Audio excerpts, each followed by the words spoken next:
असम की विधानसभा ने एक फैसला लिया और उस पर ऑल इंडिया हंगामा मच गया है। 2 घंटे की छुट्टी को लेकर ऐसा बवाल मचा कि वोट बैंक की सियासत करने वाली पार्टियां एक बार फिर उसे मजहबी रंग देने की कोशिश में जुट गई हैं। आज दोपहर के नंबर 1 डिबेट में इसी मुद्दे पर बात करेंगे कि कैसे असम विधानसभा में नमाज के लिए मिलने वाली छुट्टी कैंसिल करने पर बवाल मचा है। विरोधी दल तो सीएम हेमंता को एंटी मुस्लिम कह ही रहे हैं। अब तो बीजेपी की सहयोगी दल जेडीयू भी इसके खिलाफ खड़ी हो गई है और इस सब के बीच आरजेडी के तेजस्वी यादव ने विरोध करने के चक्कर में सारी हदें पार कर दी। उन्होंने असम के सीएम को योगी का चाइनीज वर्जन तक कह दिया। तो इससे पहले हम इसको लेकर चर्चा करें, आपको डिटेल रिपोर्ट दिखाते हैं और उसके बाद जब लौटेंगे दोपहर की नंबर 1 डिबेट आपको दिखाएंगे।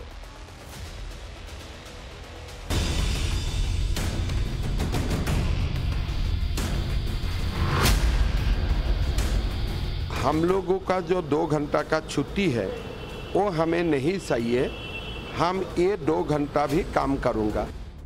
जुमे की नमाज पर असम विधानसभा में मिलने वाला ब्रेक अब खत्म हो गया है। अंग्रेजों के जमाने से चले आ रहे नॉन स्टॉप नियम पर सीएम हेमंता बिस्वा शर्मा ने फुल स्टॉप लगा दिया।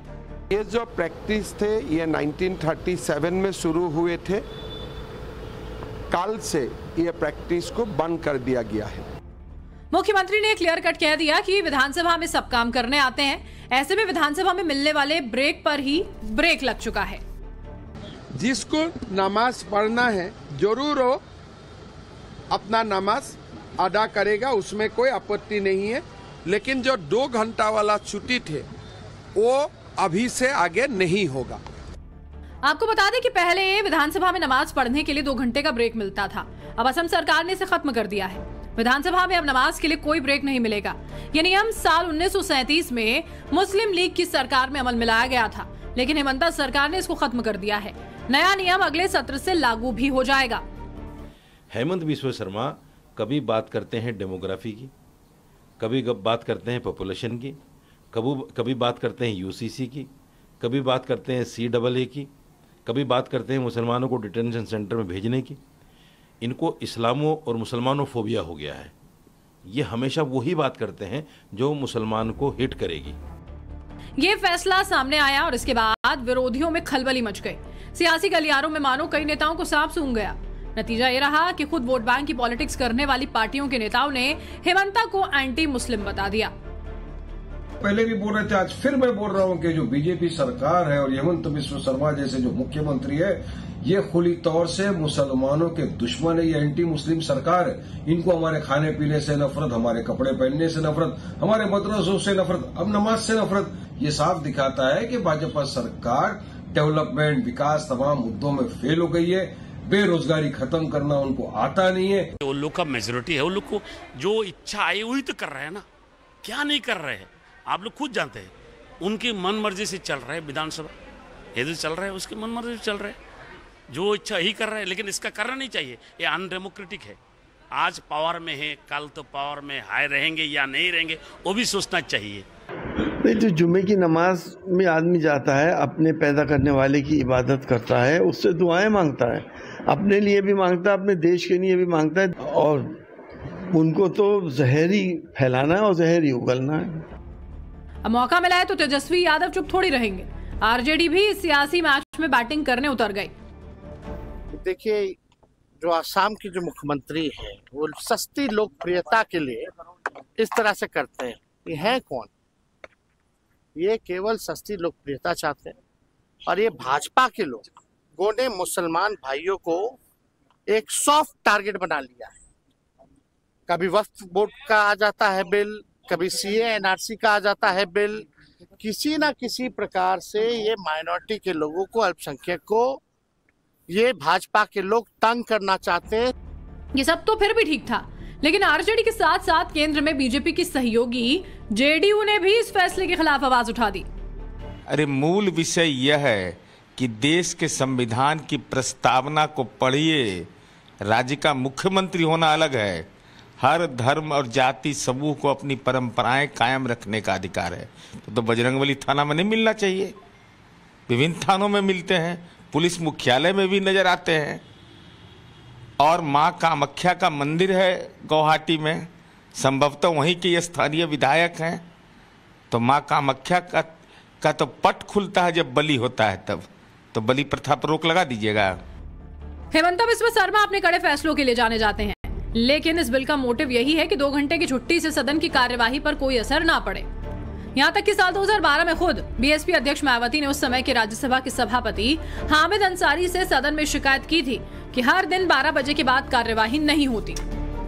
12 बजे के बाद रोजाना हाउस नहीं चल रहा है। नहीं, आप हाउस के चेयरमैन हैं, आपकी जिम्मेवारी है कि 12 बजे के बाद हाउस ऑर्डर में आप बैठ जाइए, ये प्रश्नकाल चल रहा है। करेगा हैं? आप रोज 12 बजे उठ के चले जाते हैं और हाउस चलता नहीं है, इसकी व्यवस्था कौन करेगा?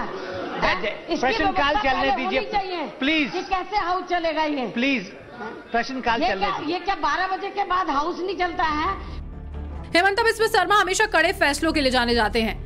इससे पहले वो असम में मुस्लिम मैरिज बिल पास करा चुके हैं, जिसके तहत निकाह का रजिस्ट्रेशन काजी नहीं बल्कि सरकार करेगी। उन्होंने खुलकर ऐलान कर दिया है कि असम में मियां मुसलमानों की एंट्री नहीं होने देंगे। तो क्या यही वजह है कि मुस्लिम मौलाना से लेकर मुस्लिम वोट बैंक की सियासत करने वाले हेमंता के फैसले पर सवाल उठा रहे हैं?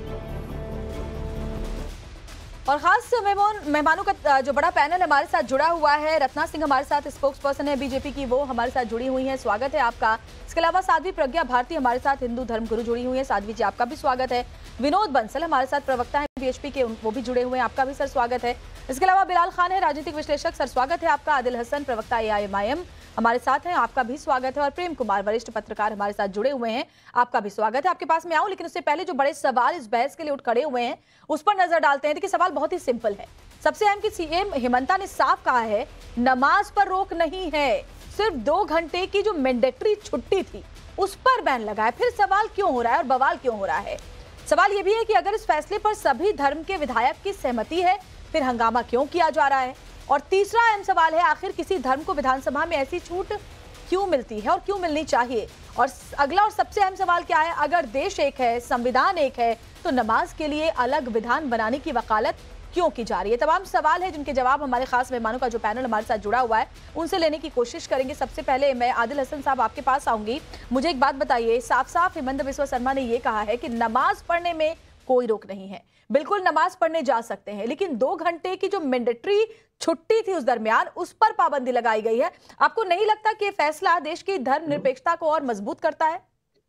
देखिए, नमाज पढ़ने में तो हेमंता क्या दुनिया की कोई ताकत रोक नहीं लगा सकती। बिल्कुल सही बात। सबको भारत के संविधान बाबा साहेब अम्बेडकर ने यह अधिकार दिया है। बिल्कुल संवैधानिक अधिकार हर धर्म के लोग को, चाहे इस देश में एथिस्ट भी हो उनका भी होते हैं। असल बात कैट का एक रिपोर्ट आया है जिसमें फाइनेंशियल मिसमैनेजमेंट है और भ्रष्टाचार का बहुत संगीन आरोप लगाया है हेमंता को। और हेमंता ने अभी जोरहाट जो एक अपर आसाम में लोकसभा है वो भी हार गया, उसमें 98% हिंदू आबादी। तो इनको लग गया है कि मेरी कश्ती डूबने वाली है। और आपको बता दें, एक मयूर बुरगोई है जो इनका बहुत खास मैं आपसे सवाल शागिर्द है। करियर पर हेमंता बिस्वा शर्मा की दूसरी चीज बोल रहा हूँ, चर्चा करने के लिए भी हम नहीं बैठे ना कि उनके भविष्य पर। मैं उस पर नहीं बोल रहा मैम। एक नाजीरा से असेंबली इलेक्शन लड़ा था, इनका बहुत खास गुर्गा है। उसने एक वहाँ के सिटीजन को जो मुसलमान है उस पर 15 लाख रुपया का भ्रष्टाचार का आरोप है। गुर्गे कैसे शब्द आप इस्तेमाल कर रहे हैं? आपसे मेरा सवाल, ये दिक्कत क्या है? अपना सब क्या बोलिए, दिक्कत क्या है आपको? 2 घंटे जो खत्म किया गया है नमाज के लिए मैंडेटरी ब्रेक, हटाने से दिक्कत किस बात को लेकर है? सुनिए, इस ये नरेंद्र मोदी के और योगी आदित्यनाथ का चेला बनना चाह रहे हैं। ये सोचते हैं लेकिन ये नहीं जानते हैं कि सवाल पूछ रही हूँ वो आप बता ही नहीं पा रहे हैं कि आपको दिक्कत किस बात से है। बिल्कुल बोलिए, जो कैसे बोल देंगे? बुक संभाल के बात करिए। चुप रहिए, ज्यादा रत्ना जी मैं आऊंगी आपके पास। रत्ना जी उनको अपनी बात पूरी करने दीजिए, एक एक करके सबके पास आऊंगी। रत्ना जी आती। आदिल हसन, आपसे मेरा सवाल सीधा सीधा है, दिक्कत किस बात से है? दिक्कत ये बात से है, कोई भी इनका जो ये जो नक्शे कदम पर नरेंद्र मोदी के और योगी आदित्यनाथ, मैं समझ गई आपकी बात, आप दिक्कत नहीं बता पाएंगे और ये ठीक है, आप दिक्कत नहीं बता पाएंगे। रत्ना जी, आपको नहीं लगता कि हर धर्म के लोगों को एक समान धार्मिक अधिकार होने चाहिए? और इस तरह से तो फिर हिंदू धर्म के लोग भी कह दे कि हम शाम में 2 घंटे आरती करके वापस आते हैं, ऐसे कैसे चलेगा? धर्मनिरपेक्षता को मजबूती कैसे मिलेगी? सभी को नमस्कार। मैं ये कहना चाहूंगी कि जो हमारे संविधान में इक्वालिटी और हमारी जो सेक्युलरिज्म की बात है उसको ध्यान में रखते हुए बाकायदा सारे विधायकों के कंसेंसस को लेकर जो स्पीकर जो रूल कमिटीज को हेड करते हैं वहां पे कंसेंसस बना और ये फैसला लिया गया। इसमें कोई डिस्क्रिमिनेशन की बात नहीं है। और मैं कहना चाहूंगी कि यदि कोई विधायक बनता है या सांसद बनता है उसके लिए देश सर्वोपरि है। लेकिन रत्ना जी, जेडीयू भी कह रहा है कि भाई ये गलत है, आपके अगर साथी कहने लगेंगे फिर क्या करेंगे आप? उनकी अपनी सोच है। छीन लेगा तो सब पैसे चले जाएंगे, बता दीजिए।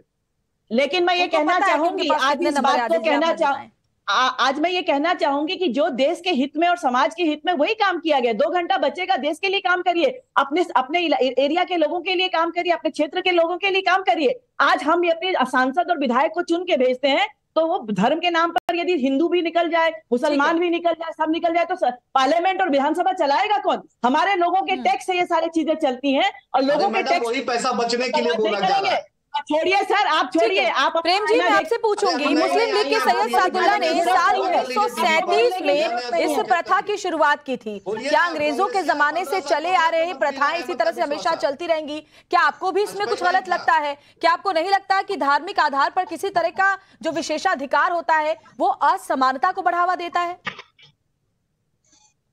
श्वेता, आपने ये प्रश्न मुझसे पूछा है। प्रेम जी से सवाल है, फिर मैं आपके पास आगे जाती हूँ। राइट, ये एक सुविधा रही जो अंग्रेजों के जमाने से थी, विधानसभा में 2 घंटे की छुट्टी वाला प्रावधान। और हमें लगता है कि एक जो सुविधा दी गई थी उस सुविधा को अगर खत्म किया जाता है तो इसकी कुछ वैकल्पिक सोच भी होगी सरकार के पास, क्योंकि हो सकता है ये सुविधा क्यों दी गई हो, इसीलिए कि 2 घंटे जो दूर कहीं जा करके नमाज पढ़ना होगा तो 2 घंटे का समय। आज हो सकता है हेमंत बिस्वा शर्मा के पास वैकल्पिक प्लान हो कि उसी परिसर में वो नमाज पढ़ने की सुविधा दे रहे हो कि आपको बाहर जाने की जरूरत नहीं है, इसलिए 2 घंटे छुट्टी क्यों, अंदर में ही आपके नमाज पढ़ने की व्यवस्था कर दे सकते हैं। तो अगर ऐसी सद्भावना है तो फिर अंदर आरती करने के लिए मंदिर भी बना देते। अगर इतना ही आवश्यक होता प्रेम जी, फिर तो सिर्फ असम में क्यों लागू होता, फिर पूरे देश में लागू होता, हर कार्यालय में लागू होता, है ना? ठीक है, ठीक है। प्रेम जी, बहुत साफ आपकी आवाज नहीं आ पा रही है सर, मैं आऊंगी आपके पास, मैं फिर से पैच आपको करवाते हैं, फिर आपके पास आती हूँ। विनोद बंसल साहब, ये दलील दी जा रही है कि इसकी वैकल्पिक व्यवस्था की जाए। क्या जो मेरा सीधा सीधा सवाल है कि धार्मिक आधार पर एक अलग तरीके का हक आपको कैसे दिया जा सकता है? फिर तो हर धर्म की अपनी डिमांड होगी, और जब हम समानता की बात करते हैं तो समानता की दिशा में ये कदम ही उठाना तो हुआ। श्वेता, ये 2 बातें बड़ी महत्वपूर्ण है। एक तो ये धार्मिक आधार नहीं है, ये मजहबी आधार। धार्मिक आधार तो वो है जो धर्म, वो है जो सबके लिए पालन करने लायक है। वो ऐसा नहीं है कि जिसको मैं नहीं धारण कर सकता और आप नहीं धारण कर सकती, या जो कोई मुसलमान धारण नहीं कर सकता। धर्म तो वो है, बाकी सब मजहब है। तो मजहबी आधार पर जिस तरह से देश को बांटने की, काटने की जो कोशिश अंग्रेजों ने की थी, वही कोशिश आज तक चली आ रही है। बड़ा दुर्भाग्य के लोग उससे भी चिपके रहना चाहते। श्वेता जी, मुझे बताइए आखिरकार कि सदन में कितने हिंदू और कितने मुसलमान है? इसका मतलब कई कितने जैन, कोई जैन है, कोई बौद्ध है, कोई सिख है, कोई आर्य समाजी है, कोई सनातनी है, कोई बिल्कुल 126 विधायकों का है, 126 विधायकों का असम विधानसभा है, जिसमें 31 के आसपास जो है वो मुस्लिम विधायक हैं, बाकी सभी अलग अलग धर्मों के हैं। मैं वही कह रहा हूँ, देखिए सदन का जो 8 घंटे महीने में जो खत्म हो रहे हैं, आखिरकार उसको बचाना भी तो सदन का काम है ना जी। सदन ने एक निर्णय लिया, मुझे लगता है उसका स्वागत करना चाहिए। इसमें मुसलमान और नमाज और इमाम और उन सब चीजों को लपेटने की क्या जरूरत है? भाई सदन का समय था, सदन जो है अपने असम के लोगों के बड़ी बात आपने कही, इस बात का बड़ी बात आपने कही विनोद सर। मैं इस बात का जवाब बिलाल जी से लूंगी। बिलाल जी, बहुत अच्छी बात उन्होंने कही कि अंग्रेजों का रूल था डिवाइड एंड रूल। आप चाहते हैं वही चलता रहे, आप नहीं चाहते कि सभी धर्मों में जो एकजुटता है वो इस तरह की धार्मिक मजहबी असमानताओं के खत्म करने से आए। अब नमाज से कौन रोक रहा है? जाओ ना नमाज पढ़ जाओ। ठीक है, जिस तरीके से भाजपा में कंपटीशन चल रहा है कि कौन सबसे ज्यादा बातें जैसे कटेंगे बटेंगे। मुझे हैरानी इस बात की होती है कि जब मैं आदिल जी, बिलाल जी, प्रेम जी आपसे बात करती हूँ तो आप सीधे सीधे जो सवाल उस पर जवाब नहीं देते, सीधे आप कहानियां करने लगते हैं। आप फैक्चुअल बात क्यों नहीं करते कि आपको तकलीफ किस बात से? बिलाल जी, एक मिनट तो दीजिए, एक मिनट में अपनी बात। बहुत आसान है ये बात हमेशा कह देना आदिल जी कि बीजेपी की तरफ से मत बोलिए। मैं तो आपसे सवाल सिंपल पूछ रही हूँ, दिक्कत किस बात को है जब नमाज पढ़ने पे पाबंदी? ऐसा बैटिंग मत कीजिए आदिल जी, बहुत आसान है, जवाब नहीं हो तो एंकर के ऊपर सवाल उठाना ये सबसे आसान काम है डिबेट में। इनके पास ठीक है बिलाल जी, बिलाल जी को बोलने दीजिए, सभी लोग बिलाल जी को बोलने दीजिए। रत्ना जी, बिलाल जी को बोलने दीजिए। हकीकत में इसका जवाब ये है कि भारतीय जनता पार्टी के अंदर कंपटीशन चला हुआ है, कौन सबसे ज्यादा नफरत फैला सकता है। 80-20 की बात करने वाले समझ गई मैं। अब आप मुझे बताइए, ये समझ गई मैं, ठीक है। अब आप मुझे बताइए कि 1937 में जो प्रथा, बिलाल जी, ठीक है बिलाल जी, 1937 में जो प्रथा की शुरुआत हुई थी, अगर वो अब खत्म हो रही है, जिसमें कि किसी तरह से नमाज पढ़ने में कोई दिक्कत नहीं है, बिल्कुल नमाज पढ़ने जा सकते हैं, दिक्कत किस बात से 2 घंटे की मैंडेटरी छुट्टी बंद होने से? नमाज के लिए क्या दिक्कत है बिलाल जी? देखिए मैं जवाब दे रहा हूँ, जवाब ले लीजिए। कंपटीशन जो चल रहा है ना, भाजपा में कौन सबसे बड़ा हिंदू है, कौन सबसे ज्यादा मुसलमानों से नफरत करता है, वो साफ दिख रहा है। और देख लीजिए उत्तर प्रदेश के चीफ मिनिस्टर ने कहा कटेंगे, और इस तरीके से इन्होंने वोट को लेकर आगे और लगा, अरे बीच में मत बोलिए, चुप हो जाइए, मैं किसी के बीच में नहीं बोल रही। बिलाल जी मैं समझ गई आपकी बात, आप कंपटीशन की बात कर रहे हैं बार-बार, बीजेपी में कंपटीशन चल रहा है, मैं समझ गई बीजेपी में बहुत कंपटीशन चल रहा है। साध्वी प्रज्ञा भारती, ठीक है रत्ना जी, साध्वी प्रज्ञा भारती जी से पूछने दीजिए सवाल, बहुत देर से इंतजार कर रही हैं, मैं एक करके सबके पास आऊंगी। ठीक है साध्वी प्रज्ञा जी बार-बार ये यही कह रहे हैं कि जानबूझकर भारतीय जनता पार्टी के जो मुख्यमंत्री हैं, जिनमें कई मुख्यमंत्रियों का नाम भी उन्होंने लिया, वो जानबूझकर ऐसे फैसले लेते हैं ताकि समाज में बंटवारा हो और मुसलमानों को खास तौर पर टारगेट करने का आरोप भी ये लगाते आए हैं। क्या आपको वाकई लगता है कि इस तरह के फैसले इस मकसद से लिए जाते हैं या फिर धार्मिक समानता हो इसके लिए जाते हैं? देखिए श्वेता, सबसे पहली बात यह है कि विधानसभा में जो भी निर्णय लिया गया है वो एक समानता के लिए लिया गया है। बहुत सारे धर्म है, अगर हर कोई कहेगा हमें 2 घंटा चाहिए मंडे को, कोई कहेगा ट्यूसडे को 2 घंटा चाहिए, कोई कहेगा फ्राइडे को, तो आप बताइए देश सुचारू रूप से संचालित कैसे होगा? पहली बात ये है। दूसरी बात, ये जो मुख्यमंत्रियों का नाम और एग्जाम्पल लेके बातें कर रहे हैं, ये वो लोग हैं जिन्होंने अखंड भारत की ओर अपने कदम बढ़ाए हैं, सशक्त और सुदृढ़ भारत की ओर कदम बढ़ाए हैं। ये वो लोग नहीं है जो तुष्टीकरण की राजनीति करते हैं, इसीलिए इनको आपत्ति होना बहुत ही लाजमी सी बात है। श्वेता, आपने इनकी बातें सुनी, क्या इनकी बात में कोई भी लॉजिक है? आप मुझे बता दीजिए। अंग्रेजों के समय पे एक रूल निकला है जिसको अगर आज हम लोग देश के हित में रिपील करना चाहते हैं तो इसमें क्या प्रॉब्लम है? देश के हित में उसे हमें रिपील करना ही चाहिए। दूसरी बात, अगर बात मुसलमानों की होती है तो ये अल्पसंख्यक का विक्टिम करते हैं। आदिल जी, प्रोडक्टिविटी बढ़ाने के लिए, ठीक है, हमेशा बीच में मत बोलिए ना। Shweta ji, please tell him not to intervene when he speaks. I do not intervene, now it is my turn, he will not intervene, please tell him. देखिए बात ये है कि तुष्टीकरण की राजनीति चल रही है तो इन्हें कोई आपत्ति नहीं है। जितने बेनिफिट्स अल्पसंख्यकों को इस देश में दिए गए हैं, किसी और देश में नहीं है। इनके पास वोटिंग के अधिकार है इस देश के अंदर। माइनॉरिटी का व्यक्ति हमारे देश में राष्ट्रपति कैसी बातें कर रही है साध्वी जी? वोटिंग का अधिकार ऑफकोर्स देश के हर नागरिक को है, इसमें कुछ स्पेशल नहीं है। नहीं, इसमें कुछ स्पेशल नहीं है। वोटिंग का अधिकार देश के हर नागरिक को है और बिल्कुल है संविधान के हिसाब से, इसमें कोई बात नहीं है। लेकिन हाँ, you are not getting my point. ये वाली बातें क्यों नहीं बोलते हैं? ये हमेशा गलत बातों पर ही क्यों? ठीक है, मैं उनसे जवाब लेती हूँ। ठीक है, मैं उनसे जवाब लेती हूँ। आदिल जी, जब आपको कुछ स्पेशल मिलता है, कुछ अधिकार मिलते हैं, कोई एक मुस्लिम कंट्री बता दो। ठीक है, मैं उनसे जवाब लेती हूँ साध्वी जी। आदिल जी, जब आपको मजहबी आधार पर कोई स्पेशल मिलता है सब कुछ, तब तक आपको सब अच्छा लगता है, तब आप ये बात कहते हैं। और जब आपको लगता है कि कोई भी ऐसा अधिकार जो फिर हर धर्मों के लिए समान हो, फिर चाहे हम यूसीसी की बात करें, फिर चाहे हम 3 तलाक की बात करें, किसी भी इस तरह के कानून जिसमें देश के हर नागरिक के लिए, फिर चाहे वो किसी भी धर्म का हो, समान कानून हो, वहां पर आपको लगता है आपको टारगेट किया जा रहा है। मतलब आपको हमेशा सब कुछ अच्छा मिलता रहे, आपके हिसाब से मिलता रहे तो बहुत सही है। Right, this is my point Shweta. ठीक है, जवाब ले लेती हूँ आदिल जी। ठीक है मैडम, आजादी के 75 साल हो गए, उससे ज्यादा हो गए, और हमने Sachar commission, Ranganath Mishra commission, Kundu commission, Mahmoodur Rahman report में साफ दर्शाया है कि अल्पसंख्यकों की स्थिति दलितों से बदतर हुई है। यही हम लोग को शगुफा दिया गया, अफ्तार पार्टी दिया गया, गमछा उड़ाया गया और कव्वाली कराया गया। 75 साल में मेरी स्थिति जो 35% हम एजुकेशन पे थे, आज हम 1.5 से 2% पे आ गए। हमारा हर कुछ छीन लिया गया। किसने छीन लिया और क्या छीन लिया? फैक्चुअल बात कीजिए आदिल जी, बेकार की बातें मत करिए। यही हेमंता विश्वासा, बेकार की बात मत कीजिए। 15 साल कांग्रेस में मंत्री था और मुसलमानों के दरवाजे पर वोट की भीख मांगता था। यही हेमंता विश्वासा। भ्रष्टाचार प्रदेश के मुख्यमंत्री है वो, आप उनके लिए पहले ऐसे शब्दों का इस्तेमाल मत कीजिए। उनके लिए आप ऐसे इस्तेमाल मत कीजिए, ऐसे बात मत कीजिए। ठीक है, चुने हुए जनप्रतिनिधि है वो। मैं आती हूँ आपके पास, प्रेम जी के पास भी आती हूँ और विनोद बंसल साहब के पास भी। एक बड़ी खबर आ रही है इस बीच, गिरिराज सिंह ने राहुल, अखिलेश और तेजस्वी पर निशाना साधा है कि ये लोग मुस्लिमों के ठेकेदार हैं। तो केंद्रीय मंत्री गिरिराज सिंह ने कहा कहा कि राहुल अखिलेश की सरकार बनी तो शुक्रवार को छुट्टी कर देंगे, 2 घंटे की नहीं पूरे दिन की। इनकी सरकार होती तो शुक्रवार छुट्टी होती। ये लोग भारत को पाकिस्तान बना देंगे, गिरिराज सिंह कह रहे हैं। भारत और पाकिस्तान और बांग्लादेश बना देंगे ये लोग। हिंदू ने सोमवार मंगलवार की छुट्टी मांगी है क्या, कि शुक्रवार को 2 घंटे की छुट्टी या फिर पूरी छुट्टी चाहिए? इस तरह के सवाल केंद्रीय मंत्री गिरिराज सिंह उठा रहे हैं। प्रेम जी, सवाल ये पहले सुन लेते हैं, फिर मैं आती हूँ प्रेम जी आपके पास। तेजस्वी यादव हो या अखिलेश यादव हो, ये मामला विशुद्ध रूप से एक देश एक कानून है।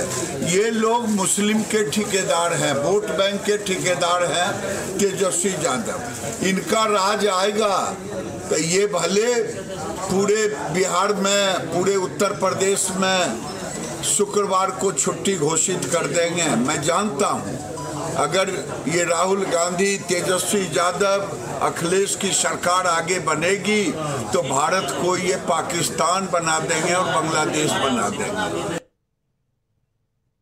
तो प्रेम कुमार जी हमारे साथ जुड़े हुए हैं। प्रेम जी, आपने सुना कि देखिए हर पार्टी अपने अपनी विचारधारा, अपने अपने वोट बैंक के हिसाब से। नहीं, प्रेम जी के पास मैं आऊंगी। प्लीज मैम 20 सेकंड 20 सेकंड में ऐसा क्या आप 20 सेकंड में ऐसा क्या बहुत बड़ा फैक्ट आप सामने रख देंगे? बोलिए। ठीक है, बोलिए। मैं गिरिराज जी के कार्यकाल में जो मंत्री थे, भारत सबसे बड़ा बीफ का एक्सपोर्टर हुआ।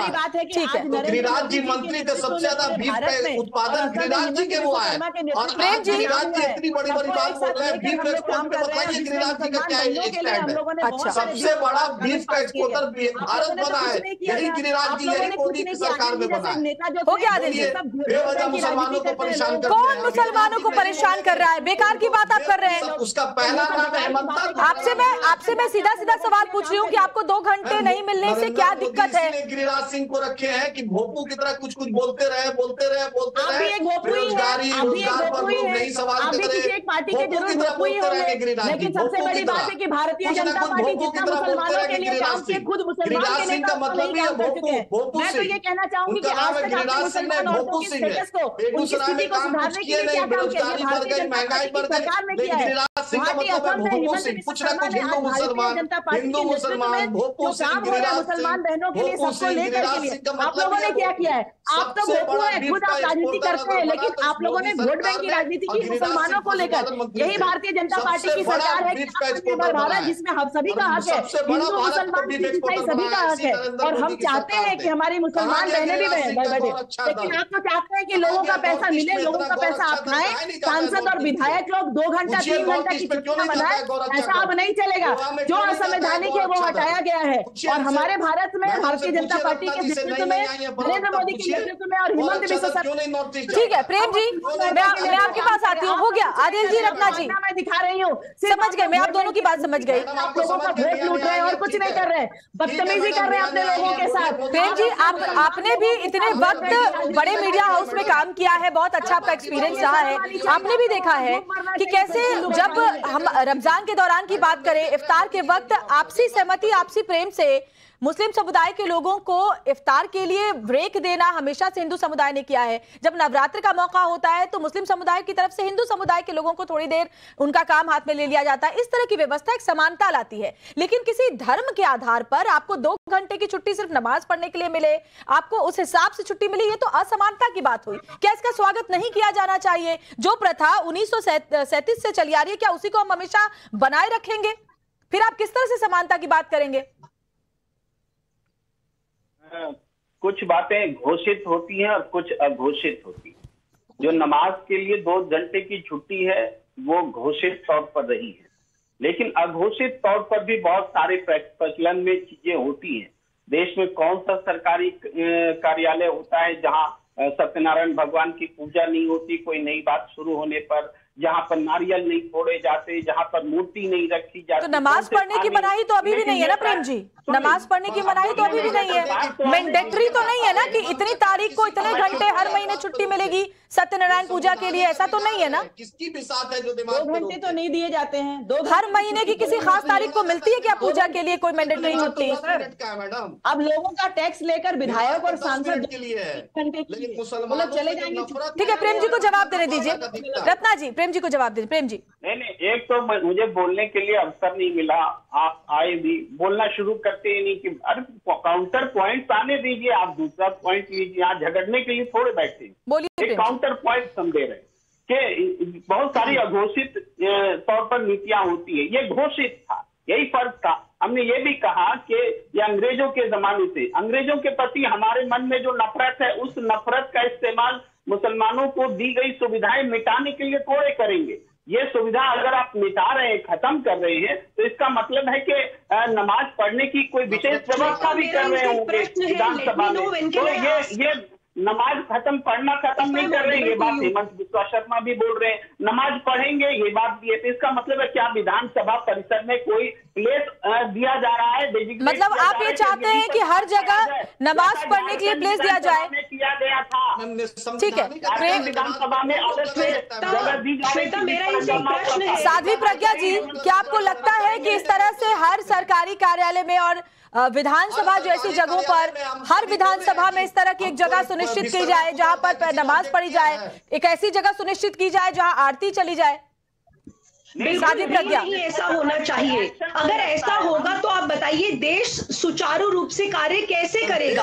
अगर हम यही करेंगे, आपके पास अपना पर्सनल स्पेस है, आप अर्ली मॉर्निंग उठिए, आप लेट नाइट करिए, आपको जब करना है करिए, लेकिन अगर आप इस तरीके से चलाना चाहेंगे देश को तो देश नहीं चल पाएगा। अगर आप ऐसे चलाएंगे तो कोई मंडे को मॉर्निंग में 2 घंटे मांगेगा, कोई ट्यूसडे को दोपहर में मांगेगा, तो सारा काम कट हो जाएगा। ये क्या कह रहे हैं? इनको ये भी नहीं पता कि ये बिल्कुल गलत डिमांड है। हमको आदिल जी कैसी बातें कर रहे हैं आप? चाहिए आदिल जी, आप कैसी बातें कर रहे हैं? दिया जाएगा मतलब मैं मांग लूं कि मैं मंगलवार को ऑफिस नहीं आऊंगी, मेरे बदले कोई और डिबेट कर लेगा, है ना? मेरे साथी मांग ले मैं शुक्रवार को नहीं आऊंगा, ऐसे नहीं होगा। फिर तो कहीं किसी कार्यालय में काम नहीं हो पाएगा।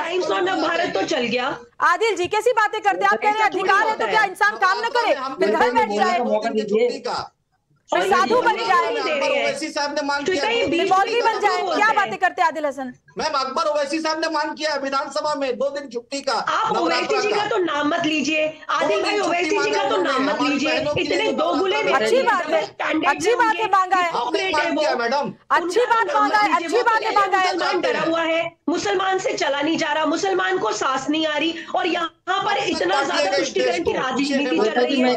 ओवैसी जी का तो नाम मत लीजिए। बिलाल खान जी, बिलाल जी आप बोले, उसके बाद मैं आती हूँ आपके पास। रत्ना जी, मैं एक बात श्वेता जी मैं बोलना चाहूंगी। बिलाल जी को बस एक मिनट बोल दीजिए, फिर मैं आती हूँ रत्ना जी, मैं आती हूँ रत्ना जी, आपके पास ही आऊंगी। श्वेता जी, ये बहुत बड़ा झूठ बोला जा रहा है। अगर शहर सबकी सहमति से होता तो एक ज्वाइंट प्रेस कॉन्फ्रेंस करनी चाहिए थी, चीफ मिनिस्टर को भी और जो मुस्लिम एमएलए हैं वहाँ जो भी उनको कह के, लेकिन ये सब झूठ बोला जा रहा है कि सबकी सहमति से। ये किसी एक एमएलए का बयान दिखाइए जिसने कहा हो, लेकिन यहाँ पे पैनल में बैठे लोग ना, सुन लीजिए, वो जिस पोजीशन पे है वहाँ पर वो झूठ नहीं बोलेंगे। आप कैसी बातें करते हैं? ये बच्चों का खेल तो नहीं चल रहा है कि मैंने झूठ बोल दिया, और सोशल मीडिया पे डालने का मतलब ही सार्वजनिक कहना। नॉलेज लेकर आइए भाई, थोड़ा नॉलेज लेकर आइए, थोड़ा नॉलेज लेकर डिबेट पे बैठिए। बिलाल जी बचकानी बातें मत करिए, ये स्पीकर का प्रेरोगेटिव होता है और स्पीकर रूल कर रहा है, हमें इजाजत देता है, और ये सब हमें न बताएं कि क्या हमें मिलता क्या नहीं मिलता। ये हमारा भारत देश है और रहेगा। चाहते हैं कि हर बात में प्रेस कॉन्फ्रेंस की जाएगी, लोगों को बुला के की जाएगी, तो ऐसे नहीं चलता है देश। आपको यदि 3 घंटा 4 घंटा 5 घंटा छुट्टी चाहिए, लोगों का पैसा लेके सांसद और विधायक बनेंगे, और 2 घंटे की ब्रेक चाहिए, किसी ने रोका नहीं है नमाज पढ़ने से, आप नमाज पढ़िए, लेकिन 2 घंटे की छुट्टी लेकर 2 घंटे की ब्रेक लेकर आप नहीं कर सकते हैं। आप सांसद में बैठते हैं, आप विधानसभा में बैठते हैं, तो लोगों का पैसा लेकर बैठते हैं, और लोगों का पैसा लगा हुआ है आपके बैठने पर और काम करने के लिए। नहीं तो आप विधायक और सांसद मत बनिए, लेकिन आप यदि बैठ रहे हैं तो काम करिए, आप बिल्स पास करिए, कानून बनाइए, एजेंडा करिए, अपने क्षेत्र के लोगों के लिए काम करिए, अपने कौम के लोगों के लिए काम करिए। लेकिन आप क्या करते हैं? आप कुछ नहीं करते हैं। आप चाहते हैं कि 2 घंटा का ब्रेक, कल हिंदू भी बोलेगा हमें आरती का ब्रेक चाहिए, सिख भी बोलेंगे, क्रिश्चियन भी बोलेंगे, ऐसा तो नहीं पड़ेगा। हमारे संविधान में इक्वालिटी की बात की गई है, और ये इक्वालिटी को दर्शाता है। हमारे संविधान में सेक्युलरिज्म की बात की है, ये सेक्युलरिज्म को दर्शाता है। नमाज पढ़ने से किसी ने किसी को रोका नहीं है। प्रेम जी, आपने एक बड़ी बात कही, प्रेम जी आपने एक बड़ी बात कही कि हेमंत बिस्वा शर्मा ने क्या कोई वैकल्पिक व्यवस्था फिर विधानसभा के अंदर की है? तो क्या जो देश के बाकी मुस्लिम हैं जो अलग अलग दफ्तरों में काम करते हैं, फिर तो उनकी भी मांग होगी कि भाई हमारे दफ्तर में भी एक अलग से व्यवस्था हो। तो यानी पूरे देश में आपके हिसाब से हर कार्यालय में, हर दफ्तर में, हर विधानसभा में इस तरह से व्यवस्था हो जाए कि एक नमाज पढ़ने के लिए स्पेसिफिक प्लेस हो जाए। प्रेम जी, देखिए 2 घंटे जो अवकाश की व्यवस्था अब तक थी उसको मुसलमानों ने नहीं बनाई, सरकार ने बनाई और आगे की सरकारों ने चलाई। और आज की सरकार मुस्लिम लीग के प्रेम जी, मुस्लिम लीग के सैयद सादुल्ला ने बनाई थी, मुस्लिम लीग के सैयद सादुल्ला ने बनाई थी, मुसलमान ने ही बनाई थी और वो सरकार में नहीं थे। श्वेता जी वो व्यवस्था कल तक चल रही थी ना, तो व्यवस्थाएं बदलते वक्त के साथ बदलेंगी भी। विधानसभा में बहुत नहीं है तो 77 साल से चल रही थी ना आजादी। प्रेम जी, उस वक्त तो सती प्रथा भी चल रही थी, क्या वो बाल विवाह भी चल रहा था? वो चलता आ रहा है क्या अभी? बाल विवाह तो अभी तक चल रहा है, लेकिन हमारे मुसलमान हमेशा बदलाव समाज के साथ आता है। शर्मा ने बाल विवाह पे किया है। ठीक है ठीक है, प्रेम जी को बोलने दीजिए। रत्ना जी, प्रेम जी को बोलने दीजिए, बोलिए प्रेम जी। देखिए ये ऑफिशियली 77 साल तक चली है, जिसको खत्म कर रहे हैं हेमंत बिस्वा शर्मा, एक व्यवस्था है जिसको वो खत्म कर रहे हैं। तो कुछ तो सोचा होगा, ये गलत है तो कहीं कैसे सही होगा। हमने झारखंड विधानसभा का उदाहरण दिया, वहां भी ये व्यवस्था की जा रही थी जिस पर हंगामा हुआ था कि मुसलमानों के लिए नमाज पढ़ने की व्यवस्था विधानसभा में होगी। आपको याद होगा 2-3 साल पहले की बात है। जी। उसके बाद क्या ऐसी व्यवस्था असम में भी की जा रही, यही बात मैं कह रहा हूँ, क्योंकि एक व्यवस्था खत्म कर रहे हैं जो कि लॉजिकल। किस तरीके की व्यवस्था चाहते हैं आप? किस तरीके की व्यवस्था चाहते हैं आप? मैं कहना चाहूंगी कुछ नहीं, हम ये चाहते हैं कि जैसे सेकुलरिज्म के ढांचे में अगर किसी को कोई सुविधा फैसिलिटेशन नहीं दिया जाए, तय कर दीजिए ना सरकारी कर्मचारी न किसी दफ्तर में कोई मूर्ति लगी होगी, न किसी दफ्तर में नारियल फोड़े जाएंगे, न सत्यनारायण भगवान की पूजा होगी, न नमाज तो नमाज पढ़ने से कहाँ मनाई है प्रेम जी? सिर्फ विरोध करने के लिए विरोध क्यों? नमाज पढ़ने के लिए कहाँ मनाई है? एक वक्त, एक दिन तो तय किसी चीज का नहीं है ना। नारियल फोड़ने के लिए भी एक दिन और एक वक्त तो तय नहीं है। सत्यनारायण की कथा के लिए भी एक दिन तय नहीं है। प्रेम जी, किसी बातें कर रहे हैं आप? खत्म किया गया, नमाज पढ़ने से मना नहीं किया गया है। रही बात सत्यनारायण भगवान की पूजा आरती करना, सभी लोग विधानसभा में और सांसद में आप बैठकर ये पूजा पाठ दूर की बात है, हमें देश के रत्ना जी बोलिए, लोगों के लिए सोचना है। मैं ये कहना चाहूंगी कि देखिए आज जो चीजें प्रक्रिया की गई है, नमाज पढ़ने से रोका नहीं गया। 2 घंटा जो जुम्मे की नमाज के लिए थी वो खत्म किया गया है। बहुत सारे ऐसे भी हैं जो नमाज नहीं पढ़ने जाते हैं। एक बात सुनिए, हाँ। मैं बात ये कहना चाहूंगी कि आज ये जो चीजें ये कह रहे हैं, बहुत सारे आक्षेप लगा रहे हैं, बात ये भी उठनी चाहिए कि आज जो यहाँ पे मुसलमान के नेता बन के बैठे हुए हैं, तभी ये भी तो सोचे कि बाल विवाह कुरीति थी और कुप्रथा आज तक असम में चल रही थी, उसको हेमंत बिस्वा शर्मा ने खत्म करने के लिए कोशिश किया है। लेकिन इन लोगों आदिल जी, आपसे मेरा सवाल ये है कि आप इस बात को क्यों नहीं समझते कि बहुत से ऐसे मुस्लिम धर्म के भी लोग हैं जो हर शुक्रवार को जुम्मे की नमाज नहीं पढ़ते। मेरे खुद के बहुत सारे साथी हैं जो नहीं पढ़ते, लेकिन उनको भी 2 घंटे एकदम मैंडेटरी छुट्टी मिलती है जिसमें वो कुछ प्रोडक्टिव कर सकते हैं। तो जो मैंडेटरी था उसको खत्म किया गया है, इस बात को समझिए। नमाज पढ़ना खत्म नहीं किया गया, वो आपकी आजादी आप करेंगे ही। नमाज पे संवैधानिक अधिकार है और मेरा फ्रीडम ऑफ रिलीजन है, कोई नमाज बिल्कुल है, हम उसको स्वीकार करते हैं। 2 घंटा में सिर्फ नमाज 15 मिनट के लिए होती है, उसमें लोग लंच भी कर लेता है, माननीय विधायक लोग भी लंच और भोजन कर लेते हैं। ऐसा नहीं कि नमाजी के लिए 2 घंटा गया। बिहार में नीतीश और भाजपा की सरकार है, उसमें नमाज के लिए 2 घंटे में आपको 2 घंटे नहीं मिलेंगे। आपको जितना समय मिलेगा उसमें नमाज भी पढ़ना है, लंच भी करना है। नीतीश कुमार की हिम्मत इनकी, नीतीश कुमार पर उंगली उठाने सरकार गिर जाएगी मोदी की। बिहार में स्पेशल नमाज रूम है, हिम्मत बीजेपी के लोगों को पूछने की। नमाज पढ़ने वालों के ही वोट से सरकार बनी हुई है क्या? जगह दी जाती है। आपको लगता है आदिल जी कि सिर्फ नमाज पढ़ने वालों के ही वोट से सरकार बनी है कि बस गिर जाएगी अभी? कैसी बातें करते हैं? आवाज नहीं उठाता है कि हिंदू को भी कहीं आरती करने की जगह चाहिए, पूजा करने की जगह चाहिए, वो नहीं चाहिए। आज आप बोल रहे हैं कि नमाज के लिए अलग रूम दी जा रही है। सरकार गिर जाएगा नरेंद्र मोदी। आज नमाज कहाँ नहीं पढ़ते हैं? नमाज तो हर जगह नीतीश नायडू से है हिम्मत सवाल करने की भाजपा के लोगों से। मेन रोड पर नमाज पढ़ते। लेकिन मैं ये कहना कैसी बात है आदिल जी, आप तो आपके तो शब्दों पर आपको काबू ही नहीं है। निर्भर भारत की होनी चाहिए। ये गलत राजनीति करते हैं, गलत थ्रेटनिंग देते हैं, आप गलत थ्रेटनिंग दे रहे हैं। ठीक है, मत करिए। बिलाल जी आप प्लीज मुझे एकदम सही सटीक जवाब देंगे इस बात का कि आपको दिक्कत किस बात से है? आपको क्यों लगता है कि 2 घंटे की जो मैंडेटरी छुट्टी खत्म हुई है उससे आपकी धार्मिक आजादी को नुकसान पहुंचता है? क्यों लगता है? बिल्कुल फैक्ट बात कीजिए, ये मत बोलिए कि इनमें कंपटीशन है उनमें कंपटीशन है। देखिए हमें बिल्कुल भी नहीं लगता, और ये 2 घंटे कोई दिक्कत नहीं है, हटा दीजिए, कुछ भी कर लीजिए, कोई मसला नहीं है। जो चलता आ रहा था उसको आप रोकने का काम कर रहे हैं, हमें कोई आपत्ति नहीं है, ठीक है, कर दीजिए जो करना है, वो तो आपको करना ही है। लेकिन मैं ये भी कहूंगा, कौन से भारत के संविधान में ऐसा लिखा हुआ कि जो दीप जलाने का काम सरकार करती है, जो हेलीकॉप्टर से गुलाब के फूल बरसाती है कांवड़ यात्राओं पे हजारों लाखों करोड़ों का खर्चा करती है, वो कौन सा लिखा हुआ? वो स्पेशल स्टेटस क्यों मिला हुआ भाई? बहुत सारे लोगों को नहीं, हमको उनको क्या तकलीफ है नमाज से? आपको क्या तकलीफ है? अगर वहां मिल रही है घंटे की छुट्टी, लोगों में तकलीफ होगी जब तो हटाने का काम कर रहे हैं ना।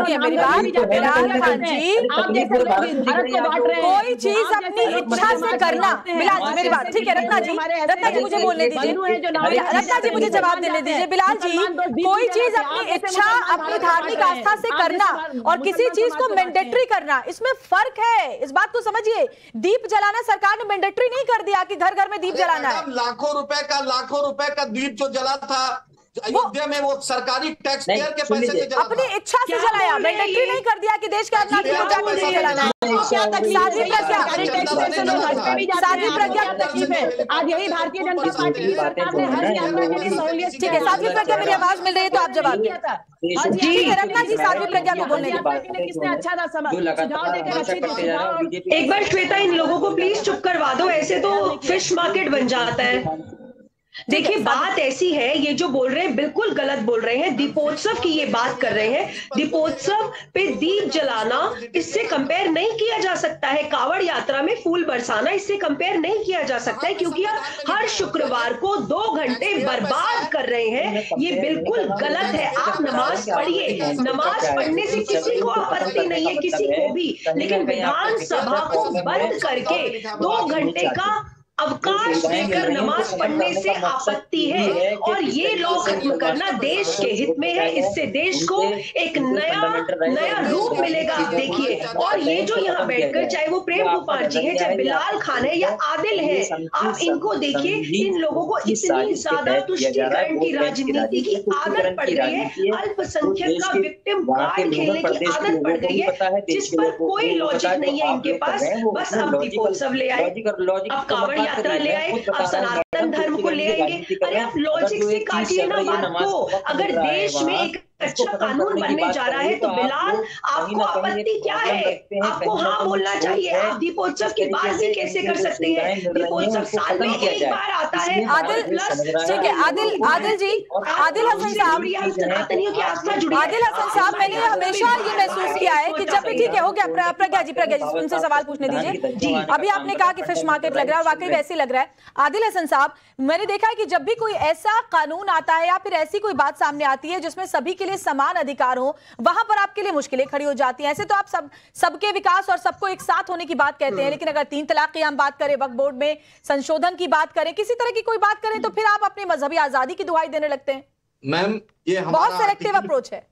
मैम 13, 14, 15 आर्टिकल 25 से 30 तक संवैधानिक अधिकार है। ट्रिपल तलाक की बात करते हैं तो गुजरात में हमारी जो भाभी है उनको ले आइए। मुसलमान बहनों के लिए आप पर्सनल कमेंट्स, आदिल जी, आप जब हमारे पास कोई फैक्ट नहीं होता तो हम पर्सनल कमेंट करते हैं, और आप शुरू से डिबेट यही करें। प्रेम जी, मुझे लगता है ज्यादा बहुत बेहतर फैक्चुअल बातें करें। प्रेम सर, यही सवाल आपसे। मुसलमान पॉलीगैमी आप रोक नहीं लगाते। प्रेम सर, मुसलमानों की समाज में मॉडर्न एजुकेशन के लिए देखिए, जो सरकारी रूल होगा उसके हिसाब से ही व्यवस्था होगी। पहले 2 घंटे की छुट्टी थी, अब नहीं है, तो इसमें भी मुसलमान एकोमोडेट करेंगे, और पहले भी एकोमोडेट कर रहे थे। इसमें मुसलमानों ने आगे बढ़कर के रूल नहीं बनाए, इस बात को समझिए। रूल हटाने का काम भी मुसलमान नहीं करते हैं, मुसलमानों ने रूल भी नहीं बनाए थे। दोनों ही बातें सच है अपनी जगह। आप क्यों बीच में इस तरह से कौन डिस्कस कर रही है? आप दो धर्म गुरु है। अभी असदुद्दीन ओवैसी जी के लिए दोगला वर्ड बोल रही थी, तो ये कोई शोभा देता है? नहीं, इस तरह के शब्दों का बिल्कुल स्थान नहीं है, फिर चाहे वो कोई भी इस्तेमाल करे। लेकर बोल रहे हैं। ठीक है सर, माफ कीजिएगा, सबको रोकना पड़ेगा क्योंकि वक्त खत्म हो चुका है। इस डिबेट में आप सभी का शामिल होने के लिए बहुत बहुत शुक्रिया। और